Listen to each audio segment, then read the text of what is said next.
Hi everyone, welcome back to my YouTube channel. എൻ്റെ പേര് നിസ്മ. നമ്മളെല്ലാവരും ലോ ഓഫ് അട്രാക്ഷൻ ഉപയോഗിച്ച് റിലേഷൻഷിപ്പ് മാനിഫെസ്റ്റ് ചെയ്യാറുണ്ടല്ലേ. അത് ചിലപ്പോൾ പ്രണയമാവാം, വിവാഹബന്ധമാവാം, കരിയർ റിലേറ്റഡ് ആവാം, ഫ്രണ്ട്സ് ആവാം, അങ്ങനെ ആരെ വേണമെങ്കിലും ആവാം. നമ്മൾ റിലേഷൻഷിപ്പ് മാനിഫെസ്റ്റ് ചെയ്യുക എന്ന് പറയുന്നത് വളരെയധികം പവർഫുൾ ആയിട്ടുള്ള ഒരു കാര്യമാണ്. പക്ഷെ നമ്മുടെ ഭാഗത്ത് നിന്നുണ്ടാവുന്ന ചില കാര്യങ്ങൾ നമ്മുടെ മാനിഫെസ്റ്റേഷൻ പ്രോസസ്സിനെ നെഗറ്റീവായി ബാധിക്കാറുണ്ട്. ഞാൻ ഇവിടെ റിലേഷൻഷിപ്പ് മാനിഫെസ്റ്റ് ചെയ്യുമ്പോൾ നമ്മൾ കോമൺ ആയിട്ട് ചെയ്യുന്ന 12 തെറ്റുകളെ കുറിച്ചാണ് നിങ്ങളുമായി ഷെയർ ചെയ്യാൻ ഉദ്ദേശിക്കുന്നത്. ഒന്നാമത്തേത്, നമുക്ക് ഇല്ലാത്തത് എന്താണോ അതിനെക്കുറിച്ച് അമിതമായി ചിന്തിച്ചുകൊണ്ടിരിക്കുക. അതായത് മനുഷ്യന്മാരെപ്പോഴും നമുക്ക് എന്തുണ്ട് എന്നുള്ളതിനേക്കാൾ എന്തില്ല എന്നുള്ളതിലാണ് കൂടുതൽ ഫോക്കസ് ചെയ്യാറുള്ളത്. ഇപ്പൊ പൊതുവെ നമ്മൾ സോഷ്യൽ മീഡിയയിലൊക്കെ കാണുന്ന കാര്യമാണ്, നമുക്കൊന്നും പെണ്ണിനെ കിട്ടാനില്ല, നമ്മൾ കഷ്ടപ്പെട്ട് ജീവിക്കുന്നതുകൊണ്ട് നമുക്കൊരു പെണ്ണും സെറ്റ് ആവില്ല എന്നൊക്കെയുള്ള കുറെ കമന്റ്സ് നമ്മൾ കാണാറുണ്ട്. അങ്ങനെ ഒരുപാട് കമന്റ്സ് ഉണ്ട്, ഞാൻ അതിൽ ചില ഭാഗങ്ങൾ മെൻഷൻ ചെയ്തു എന്ന് മാത്രം. ഇത്തരം കമന്റ്സിൽ അവർക്ക് കിട്ടില്ല, ഇല്ല, കഷ്ടപ്പാട് എന്നൊക്കെയുള്ള ഇല്ലായ്മയാണ് നിറഞ്ഞു നിൽക്കുന്നത്. നമുക്കൊരു റിലേഷൻഷിപ്പ് മാനിഫെസ്റ്റ് ചെയ്യണം എന്നുണ്ടെങ്കിൽ, അല്ലെങ്കിൽ ഏതെങ്കിലും റിലേഷൻഷിപ്പ് ബെറ്റർ ആയി മുന്നോട്ട് കൊണ്ടുപോകണം എന്നുണ്ടെങ്കിൽ നിങ്ങൾക്ക് എന്തൊക്കെ പോസിറ്റീവ്സ് ഉണ്ട് എന്നാണ് ആദ്യം തന്നെ ചിന്തിക്കേണ്ടത്. ഇല്ലായ്മയെ കുറിച്ച് പറഞ്ഞ് നിങ്ങൾ നിങ്ങളുടെ ക്വാളിറ്റീസിനെ കണ്ടില്ല എന്ന് നടിച്ച് സ്വയം ഒരു വാല്യൂ ഇല്ലാതെ ആവരുത്. നിങ്ങൾ നിങ്ങൾക്ക് തന്നെ ഒരു വില നൽകിയില്ല എന്നുണ്ടെങ്കിൽ പിന്നെ മറ്റുള്ളവരിൽ നിന്ന് പ്രതീക്ഷിക്കുന്നതിൽ എന്ത് പ്രസക്തിയാണുള്ളത്? നമുക്ക് എന്തില്ല എന്നുള്ളതിലാണ് ഫോക്കസ് ചെയ്തുകൊണ്ടിരുന്നിട്ടുണ്ടെങ്കിൽ ലൈഫിലേക്ക് നമ്മൾ ആഗ്രഹിക്കുന്ന റിലേഷൻഷിപ്പ് മാനിഫെസ്റ്റ് ചെയ്യാൻ സാധിക്കില്ല. അപ്പൊ അതിനുള്ള സൊല്യൂഷൻ എന്താണ്? അതിന് ചെയ്യാവുന്ന ഒരു സൊല്യൂഷൻ എന്ന് പറയുന്നത്, നിങ്ങളെ സ്നേഹിക്കാൻ ഇപ്പോൾ ലൈഫിൽ ആരുണ്ട് എന്നുള്ളതിലോട്ട് ഫോക്കസ് ചെയ്യുക. അത് ചിലപ്പോൾ ഫാമിലി ആവാം, ഫ്രണ്ട്സ് ആവാം, അല്ലെങ്കിൽ ഈവൻ പെറ്റ്സ് കൂടി ആവാം. അങ്ങനെ ആരെങ്കിലുമൊക്കെ നമുക്ക് ഉണ്ടാവും. അത് മനസ്സിലാക്കിക്കൊണ്ട് അവരുടെ സ്നേഹത്തിന് മനസ്സറിഞ്ഞ് നന്ദി പറയുക.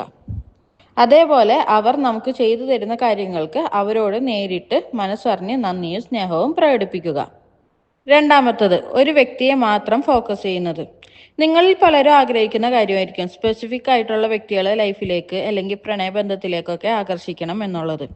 അവിടെ ഉണ്ടാകുന്ന ഒരു മിസ്റ്റേക്ക് എന്ന് പറയുന്നത്, നമ്മൾ ആഗ്രഹിക്കുന്ന വ്യക്തി നമുക്ക് ശരിയായ ആളാണോ അല്ലയോ എന്ന് നമുക്ക് തിരിച്ചറിയാതെയാണ് നമ്മളിങ്ങനെ ശ്രമിക്കുന്നത്. നമ്മൾ പുറമേ കാണുന്നതല്ല ഒരാളുടെ ശരിയായിട്ടുള്ള സ്വഭാവം. അപ്പോൾ പുറമേ കാണുന്നത് വെച്ചിട്ട് പൂർണ്ണമായും നമ്മൾ ഒരാളെ മനസ്സിലാക്കി എന്ന് വിചാരിച്ചിട്ട് അവരെ നമ്മൾ ലൈഫിലോട്ട് ആകർഷിക്കാൻ ശ്രമിച്ചാലോ, അത് കൂടുതൽ പ്രശ്നങ്ങളിലോട്ടാണ് കൊണ്ടുചെന്നെത്തിക്കുക. അവർ ഒരുപക്ഷെ നിങ്ങളുടെ ലൈഫിൽ മാനിഫെസ്റ്റ് ആയി കഴിഞ്ഞിട്ടുണ്ടെങ്കിൽ നിങ്ങളുടെ പല കാര്യങ്ങളും നേടാനാകാതെ പോകും. അതേപോലെ സ്വപ്നങ്ങൾ നഷ്ടപ്പെട്ട് ഭയങ്കര ഫ്രസ്ട്രേഷനിലോട്ടൊക്കെ നിങ്ങളെ കൊണ്ടുചെന്നെത്തിക്കാൻ ഇത് കാരണമാകും. അതുകൊണ്ട് നിങ്ങൾ സ്പെസിഫിക് വ്യക്തിയെ ഫോക്കസ് ചെയ്യുന്നതിന് പകരം നിങ്ങൾ നിങ്ങളുടെ പാർട്ട്ണറിൽ ആഗ്രഹിക്കുന്ന ക്വാളിറ്റീസ് പ്രപഞ്ച ശക്തിയെ വിശ്വസിച്ചുകൊണ്ട് വിഷ്വലൈസ് ചെയ്യുക. പരിപൂർണ വിശ്വാസത്തോടുകൂടി ഇത് റിപ്പീറ്റ് ചെയ്തുകൊണ്ടേയിരിക്കുക. പ്രപഞ്ച ശക്തി അല്ലെങ്കിൽ നിങ്ങൾ വിശ്വസിക്കുന്ന ആ ശക്തി കറക്റ്റ് ആയിട്ടുള്ള ആളെ നിങ്ങളുടെ ലൈഫിലോട്ട് കൊണ്ടുവന്ന് എത്തിക്കുന്നതാണ്. മൂന്നാമത്തത്, സെൽഫ് ലവ് ഇല്ലാത്തത്. നമ്മളുടെ ഫുൾ ഫോക്കസും നമ്മളെ സ്നേഹിക്കാൻ ഒരാളെ കണ്ടെത്തുന്നതിലാണെന്നുണ്ടെങ്കിൽ നമ്മൾ നമ്മളെ തന്നെ അവമതിക്കുന്നതിന് തുല്യമാണ്. ഇത് നമ്മുടെ എനർജിയെ ഇംബാലൻസ് ചെയ്ത് അൺഹെൽത്തി ആയിട്ടുള്ള റിലേഷൻഷിപ്പ് അട്രാക്ട് ചെയ്യാൻ കാരണമാക്കും. ഇതിനുള്ള സൊല്യൂഷൻ എന്ന് പറയുന്നത് സെൽഫ് ലവും സെൽഫ് കെയറും പ്രാക്ടീസ് ചെയ്യുക എന്നുള്ളതാണ്. നമുക്കൊരു വാല്യൂ കൊടുത്ത് പ്രയോറിറ്റി കൊടുത്ത് നമ്മുടെ ബെസ്റ്റ് വേർഷനെ ക്രിയേറ്റ് ചെയ്തതിന് ശേഷം മാത്രം പാർട്ട്നേഴ്സിനെ തിരയാനായിട്ട് നമ്മൾ ശ്രമിക്കുക. നാലാമത്തത്, മാനിഫെസ്റ്റേഷൻ പ്രോസസ്സിനെ സംശയിച്ചുകൊണ്ടിരിക്കുന്നത്. നമ്മുടെ മാനിഫെസ്റ്റേഷൻ നടക്കുമോ ഇല്ലയോ എന്ന് നിരന്തരം ചിന്തിച്ചുകൊണ്ടിരുന്നിട്ടുണ്ടെങ്കിൽ റിലേഷൻഷിപ്പ് എന്നല്ല ഏതൊരു മാനിഫെസ്റ്റേഷനും നടക്കാൻ പോകുന്നില്ല. കാരണം നമ്മൾ ഡൗട്ട് ചെയ്യുമ്പോൾ നെഗറ്റീവ് എനർജിയാണ് കൂടുതൽ പ്രൊഡ്യൂസ് ചെയ്യപ്പെടുന്നത്. ഇത് മാനിഫെസ്റ്റേഷൻ പ്രോസസ്സിനെ വീക്കാക്കും. ഇതിനുള്ള സൊല്യൂഷൻ എന്ന് പറയുന്നത്, കറക്റ്റ് സമയത്ത് പ്രപഞ്ചശക്തി നിങ്ങൾ ആഗ്രഹിച്ചത് നൽകും എന്ന് ഉറച്ച വിശ്വാസത്തോടുകൂടി ഡിറ്റാച്ച് ആയി ഇരിക്കുക എന്നുള്ളത് തന്നെയാണ്. അഞ്ചാമത്തത്, നമ്മുടെ മാനിഫെസ്റ്റേഷൻ റിസൾട്ടിനോടുള്ള ഓവർ അറ്റാച്ച്മെന്റ്. നമ്മുടെ മാനിഫെസ്റ്റേഷൻ റിസൾട്ടുമായി ബന്ധപ്പെട്ട് ഓവർ അറ്റാച്ച്ഡ് ആയി കഴിഞ്ഞിട്ടുണ്ടെന്നുണ്ടെങ്കിൽ ഇല്ല എന്നുള്ള വളരെ ഡെസ്പറേറ്റ് ആയിട്ടുള്ള ഒരു അവസ്ഥയിലൂടെ ആയിരിക്കും നമ്മൾ കടന്നു പോവുക. അത് മാനിഫെസ്റ്റേഷൻ ബ്ലോക്ക് ചെയ്യാൻ കാരണമാവും. ശരിയായ കാര്യങ്ങൾ മാനിഫെസ്റ്റ് ആവുന്നത് തടയുകയും ചെയ്യും. ഇതിനുള്ള സൊല്യൂഷൻ എന്ന് പറയുന്നത്, നിങ്ങളൊരു ഇന്റൻഷൻ സെറ്റ് ചെയ്ത് നിങ്ങൾ ആഗ്രഹിക്കുന്ന റിലേഷൻഷിപ്പ് വിഷ്വലൈസ് ചെയ്യുക. അതിനുശേഷം അത് ലെറ്റ് ഇറ്റ് ഗോ ചെയ്യുക. നമ്മുടെ പ്രസന്റ് ലൈഫ് എത്ര മനോഹരമായിട്ട് ജീവിക്കാൻ സാധിക്കുമോ അങ്ങനെ ജീവിക്കുക. പ്രപഞ്ചശക്തി അല്ലെങ്കിൽ നിങ്ങൾ വിശ്വസിക്കുന്ന ആ ശക്തി നിങ്ങളുടെ ലൈഫിലോട്ട് മാജിക്കൽ രീതിയിൽ ആ കാര്യങ്ങൾ കൊണ്ടുചെന്നെത്തിക്കും. ആറാമത്തത്, നമ്മുടെ ഇന്റൻഷനും അതിനുവേണ്ടി ചെയ്യുന്ന കാര്യങ്ങളും വ്യത്യസ്തമാവുന്നത്. അതായത് നമുക്കിപ്പോൾ വളരെയധികം സന്തോഷവും സമാധാനവും സ്നേഹവും നിറഞ്ഞ റിലേഷൻഷിപ്പ് ആണ് അട്രാക്ട് ചെയ്യണം എന്ന് ഉദ്ദേശിക്കുന്നതെന്നുണ്ടെങ്കിൽ നമ്മൾ എപ്പോഴും പാർട്ട്നേഴ്സ് ടോക്സിക് ആയാലും എന്ത് ചെയ്യും എന്നതിനെ കുറിച്ചൊക്കെ ഇങ്ങനെ ചിന്തിച്ചുകൊണ്ടിരുന്നാലോ, അല്ലെങ്കിൽ അത്തരം സിറ്റുവേഷൻസ് ഉണ്ടാവുന്നതായിട്ട് ഇമാജിൻ ചെയ്താലോ, അല്ലെങ്കിൽ നമ്മളിപ്പോ നമ്മളുടെ ചുറ്റുമുള്ള ആൾക്കാരെ കാണുമ്പോൾ ഒരുപാട് വിധേയത്വം കാണിക്കുകയൊക്കെ ചെയ്താലോ, നമ്മൾ ആഗ്രഹിച്ച റിലേഷൻഷിപ്പിന് പകരം നമ്മൾ എന്തിനാണോ കൂടുതൽ എനർജി കൊടുത്തത് അത് മാനിഫെസ്റ്റ് ആവും. അപ്പോൾ നമ്മൾ കൂടുതൽ ടോക്സിക് ആയിട്ടുള്ള റിലേഷൻഷിപ്സ് അട്രാക്ട് ചെയ്യാനായിട്ട് തുടങ്ങും. ഇതിനുള്ള സൊല്യൂഷൻ എന്താണ്? ഇതിനുള്ള സൊല്യൂഷൻ എന്ന് പറയുന്നത് നിങ്ങളുടെ ഇന്റൻഷനും ആക്ഷനും അലൈൻ ചെയ്യുക എന്നുള്ളതാണ്. നിങ്ങൾക്ക് നിങ്ങൾ ആഗ്രഹിക്കുന്ന പോലെയുള്ള റിലേഷൻഷിപ്പ് വേണം എന്നുണ്ടെങ്കിൽ നിങ്ങൾക്ക് സെൽഫ് റെസ്പെക്റ്റ് കൊടുത്തുകൊണ്ട് ഓരോ തീരുമാനങ്ങൾ എടുക്കുകയും ആ രീതിയിൽ പ്രവർത്തിക്കുകയും ചെയ്യുക. ഏഴാമത്തത്, ബന്ധങ്ങളെക്കുറിച്ചുള്ള നെഗറ്റീവ് ബിലീഫ്സ്. അതായത് നമുക്ക് നല്ലതൊന്നും കിട്ടില്ല, അല്ലെങ്കിൽ നമുക്ക് ആഗ്രഹിക്കാനായിട്ട് യോഗ്യത വേണം, അർഹതയില്ല, ഭാഗ്യം വേണം എന്നൊക്കെയുള്ള നെഗറ്റീവ് ബിലീഫ്സ് നമ്മുടെ മാനിഫെസ്റ്റേഷനെ ഇത്തരം ബിലീഫ്സ് റെസിസ്റ്റ് ചെയ്യും. ഒരു എക്സാമ്പിൾ പറയുകയാണെന്നുണ്ടെങ്കിൽ, നിങ്ങൾ നിങ്ങളുടെ ബിസിനസ് മെച്ചപ്പെടുത്താനായിട്ട് നിങ്ങൾ ആഗ്രഹിക്കുന്ന വലിയൊരു ബിസിനസ്മാനുമായിട്ട് കോണ്ടാക്ട് വേണം എന്ന് ആഗ്രഹിക്കുന്നു. പക്ഷെ നിങ്ങളുടെ ഉള്ളിൽ അദ്ദേഹവുമായി കോണ്ടാക്ട് ഉണ്ടാവണമെന്നുണ്ടെങ്കിൽ ഭാഗ്യം വേണം, എനിക്ക് അത്രയ്ക്ക് നേടാനുള്ള അർഹതയുണ്ടോ, യോഗ്യത ഉണ്ടോ എന്നൊക്കെ നമ്മളിങ്ങനെ ചിന്തിച്ചുകൊണ്ടിരുന്നാലോ, നിങ്ങളുടെ ആഗ്രഹത്തെ ഇത്തരം നെഗറ്റീവ് ബിലീഫ്സ് റെസിസ്റ്റ് ചെയ്തുകൊണ്ടിരിക്കും. ഇതിനുള്ള സൊല്യൂഷൻ എന്ന് പറഞ്ഞിട്ടുണ്ടെങ്കിൽ നമ്മുടെ നെഗറ്റീവ് ബിലീഫ്സിനെ പോസിറ്റീവ് ആയിട്ടുള്ള തോട്ട്സ്, അഫർമേഷൻസ് ഒക്കെ കൊണ്ട് എംപവർ ചെയ്യുക എന്നുള്ളതാണ്.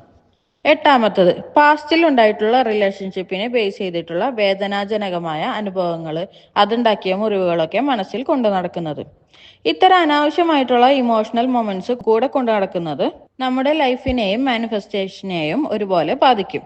പാസ്റ്റിൽ നടന്നു കഴിഞ്ഞ വിഷയത്തെക്കുറിച്ച് ഒരുപാട് ചിന്തിച്ചിട്ടോ പറഞ്ഞിട്ടോ കാര്യമില്ലല്ലോ. അതൊരു തരത്തിലും നമ്മുടെ പ്രസന്റ് ലൈഫിനെയോ ഫ്യൂച്ചർ ലൈഫിനെയോ ഹെൽപ്പ് ചെയ്യാനും പോകുന്നില്ല. എന്ന് മാത്രമല്ല മോശമായിട്ട് അത് ബാധിക്കുകയും ചെയ്യും. അതുകൊണ്ട് തന്നെ റിലേഷൻഷിപ്പുമായി ബന്ധപ്പെട്ടുള്ള അത്തരം കാര്യങ്ങൾ ഹീലാവാതെ കിടക്കുന്ന കാര്യങ്ങൾ ഉണ്ടെന്നുണ്ടെങ്കിൽ നിങ്ങൾ ആഗ്രഹിക്കാത്ത പാസ്റ്റിൽ ഉണ്ടായ പോലത്തെ റിലേഷൻഷിപ്പ് തന്നെയാവും മാനിഫെസ്റ്റ് ആയിക്കൊണ്ടിരിക്കുക. ഇതിനുള്ള സൊല്യൂഷൻ എന്ന് പറയുന്നത് ഹീലിംഗിൽ ഫോക്കസ് ചെയ്യുക എന്നുള്ളതാണ്. നിങ്ങൾ നിങ്ങളെ ഹീൽ ചെയ്ത് പോസിറ്റീവായിട്ടുള്ള കാര്യങ്ങൾ മാനിഫെസ്റ്റ് ചെയ്യാനായിട്ട് ശ്രമിക്കുക. ഒമ്പതാമത്തത്, ക്ഷമയില്ലായ്മ. നമ്മൾ എപ്പോഴും വെയിറ്റ് ചെയ്യാൻ മടിയുള്ളവരാണല്ലേ. എല്ലാം ഇൻസ്റ്റന്റ് ആയിട്ട് നമുക്ക് നടക്കണം.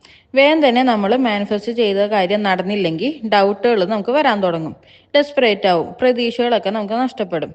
പക്ഷെ ഇത്തരം ഇമോഷൻസ് നമ്മുടെ മാനിഫെസ്റ്റേഷനെ തടയുന്നവയാണ്. ഇതിനുള്ള സൊല്യൂഷൻ എന്താണെന്ന് ചെയ്തിട്ടുണ്ടെങ്കിൽ നിങ്ങൾ പ്രതീക്ഷയോടുകൂടി ക്ഷമയോടുകൂടി കാത്തിരിക്കുക എന്നുള്ളത് മാത്രമാണ്. പ്രപഞ്ചശക്തി നിങ്ങളിലേക്ക് ആ റിലേഷൻഷിപ്പ് എത്തിക്കാനുള്ള ശരിയായ അവസരങ്ങൾ ഒരുക്കുകയാണ് എന്നതിൽ അടിയുറച്ച് വിശ്വസിക്കുക. ഉടനെ നടക്കുന്നത് ഒരുപക്ഷെ ഒരുപാട് കാലം നിലനിൽക്കാൻ ചാൻസ് ഇല്ല. പല പ്രോബ്ലംസും ഉണ്ടാവുകയും ചെയ്യും. സോ ക്ഷമയോടുകൂടി കാത്തിരുന്ന് മാനിഫെസ്റ്റ് ചെയ്യുക. പത്താമത്തത്, വ്യക്തമായ ഇന്റൻഷൻസ് ഇല്ലാത്തത്. അതായത് നിങ്ങൾക്ക് എന്താണ് വേണ്ടത് എന്ന് നിങ്ങൾക്ക് തന്നെ വ്യക്തത ഇല്ലാതെ ഇരിക്കുക. നിങ്ങൾക്ക് വ്യക്തത ഇല്ലെങ്കിൽ യൂണിവേഴ്സിന് എങ്ങനെയാണ് വ്യക്തത ഉണ്ടാവുക? അങ്ങനെ വരുമ്പോൾ നിങ്ങൾ ആഗ്രഹിക്കാത്ത രീതിയിലോ അല്ലെങ്കിൽ നിങ്ങളെ കൺഫ്യൂസ് ചെയ്യിക്കുന്ന രീതിയിലോ ആയിരിക്കും കാര്യങ്ങൾ മാനിഫെസ്റ്റ് ആയിക്കൊണ്ടിരിക്കുക. ഇതിനുള്ള സൊല്യൂഷൻ എന്ന് പറയുന്നത് ക്ലിയർ ഇന്റൻഷൻ ഉണ്ടാക്കുക എന്നുള്ളതാണ്. നിങ്ങൾക്ക് എങ്ങനെയുള്ള റിലേഷൻഷിപ്പ് വേണം, അല്ലെങ്കിൽ നിങ്ങൾ ആഗ്രഹിക്കുന്ന പാർട്ട്നേഴ്സിന് എന്തൊക്കെ ക്വാളിറ്റീസ് വേണം എന്ന് കൃത്യമായ ബോധ്യം ഉണ്ടാവണം. അത് വളരെ കൃത്യമായി തന്നെ എഴുതി വെക്കുകയും വേണം. അങ്ങനെയാണെന്നുണ്ടെങ്കിൽ കൃത്യമായി തന്നെ യൂണിവേഴ്സ് അത്തരം ഒരാളെ നിങ്ങളുടെ ലൈഫിലോട്ട് കൊണ്ടുചെന്നെത്തിക്കുന്നതാണ്. 11ാമത്തത്, നമ്മൾ പ്രസന്റ് ലൈഫിനെ കുറിച്ച് ചിന്തിക്കാതെ ഇരിക്കുക. നമ്മൾ എപ്പോഴും ഒന്നില്ലെങ്കിൽ പാസ്റ്റിനെ കുറിച്ചോ അല്ലെങ്കിൽ ഫ്യൂച്ചറിനെ കുറിച്ചോ ആയിരിക്കുള്ളൂ ചിന്തിച്ചുകൊണ്ടിരിക്കാം. അതിനിടയിൽ ഇന്ന് ഈ നിമിഷം എന്നുള്ളത് നമ്മൾ മറന്നു പോകുന്നു. നമ്മൾ ഫ്യൂച്ചറിൽ റിലേഷൻഷിപ്പ് മാനിഫെസ്റ്റ് ചെയ്യാൻ ആഗ്രഹിക്കുന്നു എന്നുണ്ടെങ്കിൽ ഇപ്പോൾ ഈ നിമിഷം നമുക്കുള്ള നല്ല ബന്ധങ്ങൾക്ക് ഗ്രേറ്റ്ഫുൾ ആയിട്ട് ഇരിക്കുക. ഈ മൊമെന്റിൽ സന്തോഷത്തോടുകൂടി ജീവിക്കാൻ ശ്രമിക്കുക. നമ്മുടെ പേഴ്സണൽ ഗ്രോത്ത് മനസ്സിലാക്കുക. പ്രസന്റ് മൊമെന്റിനോട് നമ്മൾ എത്രത്തോളം കമ്മിറ്റഡ് ആൻഡ് ഗ്രേറ്റ്ഫുൾ ആണ് എന്നതിനെ ആശ്രയിച്ചാണ് മാനിഫെസ്റ്റേഷൻ നടക്കുന്നത്. So live in the present. 12, എങ്ങനെ എന്നുള്ളതിൽ ഓവർ കോൺഷ്യസ് ആയി ഇരിക്കുക. നമ്മൾ എങ്ങനെ, എപ്പോ, എവിടെ എന്നൊക്കെ ഓവർ കോൺഷ്യസ് ആയി കഴിഞ്ഞിട്ടുണ്ടെങ്കിൽ മാനിഫെസ്റ്റേഷൻ റെസിസ്റ്റൻസ് ഉണ്ടാക്കും. നമ്മൾ എന്ത്, എങ്ങനെ, എവിടെ എന്നെല്ലാം ഫോക്കസ് ചെയ്യുമ്പോൾ നമ്മുടെ ഡൗട്ട്സ് ആണ് അവിടെ തലപൊക്കി വരുന്നത്. നമ്മുടെ പല ആഗ്രഹങ്ങളും എപ്പോ, എവിടെ, എങ്ങനെ നടക്കുമെന്ന ഒരു ഐഡിയയും നമുക്ക് ഉണ്ടാവണം എന്നില്ല. പക്ഷെ പ്രപഞ്ചം പല വഴികളിലൂടെ നമ്മളുടെ മാനിഫെസ്റ്റേഷൻ നമ്മളിലേക്ക് എത്തിക്കും. പ്രപഞ്ചശക്തി തന്നെ അതിനായുള്ള വഴികൾ നമ്മുടെ മുന്നിൽ തുറന്നു തരും. സോ എൻ്റെ റിസൾട്ട് എന്ത് വേണം എന്നുള്ളത് വ്യക്തമായ ബോധ്യത്തോടുകൂടി അതിലേക്ക് ഫോക്കസ് ചെയ്യുക. ബാക്കിയെല്ലാം പ്രപഞ്ചശക്തിക്ക് പൂർണ്ണ വിശ്വാസത്തോടുകൂടി വിട്ടുകൊടുക്കുക. എന്ത്, എങ്ങനെ, എപ്പോ നടക്കും എന്നുള്ളതിനെ കുറിച്ച് ഓവർ കോൺഷ്യസ് ആവാതെ ഇരിക്കുക. ഒരു റിലേഷൻഷിപ്പ് മാനിഫെസ്റ്റ് ചെയ്യുമ്പോൾ നമുക്ക് clarity, self love, self respect, trust, പിന്നെ അലൈൻഡ് ആയിട്ടുള്ള ആക്ഷൻസ് ഇതെല്ലാം അത്യാവശ്യമാണ്. ഈ പറഞ്ഞ 12 കോമൺ മിസ്റ്റേക്സ് തിരുത്തിക്കൊണ്ട് പോസിറ്റീവ് എനർജി മെയിൻറ്റെയിൻ ചെയ്ത് കഴിഞ്ഞിട്ടുണ്ടെങ്കിൽ നിങ്ങൾ ആഗ്രഹിക്കുന്ന രീതിയിലുള്ള റിലേഷൻഷിപ്പ് മാനിഫെസ്റ്റ് ചെയ്യാനായിട്ട് സാധിക്കും. വീഡിയോ ഇഷ്ടമായി ലൈക്ക് ചെയ്യുക, ഷെയർ ചെയ്യുക, സബ്സ്ക്രൈബ് ചെയ്ത് സപ്പോർട്ട് ചെയ്യുക. Thank you all. Happy manifesting.